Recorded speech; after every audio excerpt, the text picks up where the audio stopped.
Training Vignette number 8.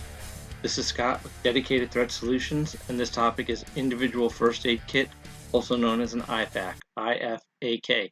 This is going to be a very high level, very basic overview of items that you should put into your IFAK, and it's not necessarily designed to teach you how to use the components that are in your individual first aid kit. So a quick disclaimer, the information presented in this training vignette should not be considered medical training or advice. It's for informational purposes only. To receive such training, consult with a professional medical organization that offers training and certification in these skills. The author and Dedicated Threat Solutions LLC assumes no liability for actions or care that you provide which may be above your level of training. So based on data from the military, preventable causes of combat death include 61% hemorrhage from an extremity wound, 33% from a tension pneumothorax, and 6% from airway obstruction. According to a study, the profile of wounding in civilian public mass shooting fatalities, overall, 58% of victims had gunshot wounds to the head and chest, and only 20% had extremity wounds.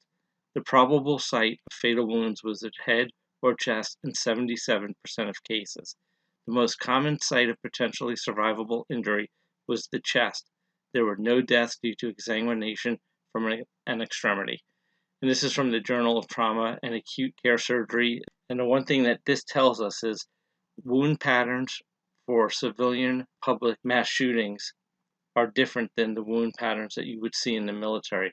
So military is going to have a lot of extremity bleeding that's going to lead to death, which tells us that tourniquet use is critical. And then on the civilian side, a lot of the injuries are to the chest, meaning that we need to have the ability to put chest seals on and treat pneumothorax injuries. So the contents for an individual first aid kit would include a tourniquet, hemostatic agent, pressure dressing, chest seals, and I recommend vented chest seals, nasopharyngeal airway, and nitrile gloves. So with a tourniquet, an individual can die from severe arterial hemorrhage in as little as 3 to 5 minutes. That is not a lot of time. And the old saying is that a tourniquet was a last resort, and that is old and outdated thinking. So if you still have the belief system that you only use a tourniquet as a last resort for severe arterial hemorrhage, then your skill set is old and outdated. It is now a first-line defense for severe arterial bleeding. You want to carry a commercially available tourniquet. When you only have 3 to 5 minutes to prevent death, you don't want to spend that time improvising a tourniquet, and in general, belts do not make good tourniquets. And I know there will be people out there that go, but I can improvise a tourniquet and I can use a belt. Yes, you can, but you're using valuable time that they're losing blood. Improvised tourniquets and belts in general do not work as effectively as a commercially available tourniquet. The tourniquet that I recommend is a combat application tourniquet. I recommend buying from North American Rescue. I would stay away from online stores such as Amazon because the market is flooded with counterfeit combat application tourniquets, and the counterfeit ones do not work as effectively as the real legitimate ones. So spend your $30, get a good combat application tourniquet. Other good tourniquet to get would be a soft T or a soft T wide. And as a backup, another one I recommend is a SWAT T. SWAT stands for stretch, wrap, and tuck. And a lot of people don't like these, but I like it because it's a multifunctional tourniquet. I would not use it as a primary. It would always be as a backup to my combat application tourniquet. Hemostatic agents. So hemostatic agents are used on bleeding that is not amenable to tourniquet application. When using a hemostatic agent, you need to pack the gauze directly into the wound, and it's critical that you hold direct pressure for a minimum of 3 minutes. So when we look at this graphic, it shows the difference between correct wound packing and incorrect. When you see the correct one on the top, you really have to pack and press the gauze into the wound. And this is true whether you're using regular gauze or a hemostatic agent gauze. When you're packing it in, it's going to be painful for that patient, but you have to do it in order to help save that patient's life.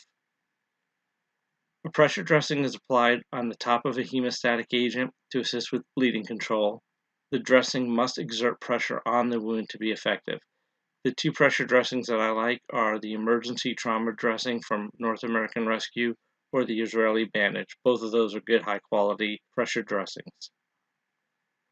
Chest seal. According to research published in the Journal of Special Operations Medicine in 2013, all open and or sucking chest wounds should be treated immediately, applying a vented chest seal to cover the defect. The preferred one that I like is a hyphen vented chest seal, but there are other brands out there that are also high quality, and it's important to carry two chest seals, one for an entry and exit wound. Nasopharyngeal airway. If spontaneous respirations are present without respiratory distress, an adequate airway in the unconscious casualty is best maintained by a nasopharyngeal airway. If the patient is unconscious once you put it in, you would want to put them in a recovery position.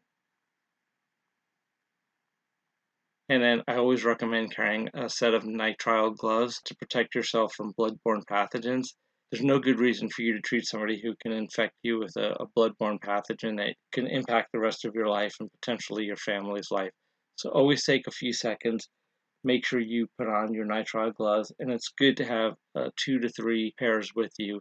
Also, if you're storing your nitrile gloves in your vehicle, the heat will destroy them, so it's good to rotate them out on a regular basis. So again, the components of your individual first aid kit should include a tourniquet, hemostatic agent, pressure dressing, 2 chest seals, nasopharyngeal airway, and a few pairs of nitrile gloves. And it's not a bad idea with the tourniquet to carry at least 2 and maybe have a backup with that SWAT T tourniquet.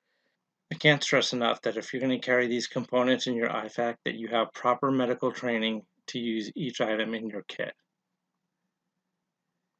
If this is something that's totally new to you and you don't know where to start, the first place I would recommend is do a Stop the Bleed class. It's highly recommended that you register for one of these. Most of them are free. Go to www.stopthebleed.org and you can look up classes in your area, and that's a great place to start. I have a ton of books on Amazon. Go check those out. If you want to contact me, I'm at info@dedicatedthreatsolutions.com. My website is www.dedicatedthreatsolutions.com. Link up with me on Facebook, Instagram, Indeed, and check out my Amazon author page. As always, train hard and stay safe.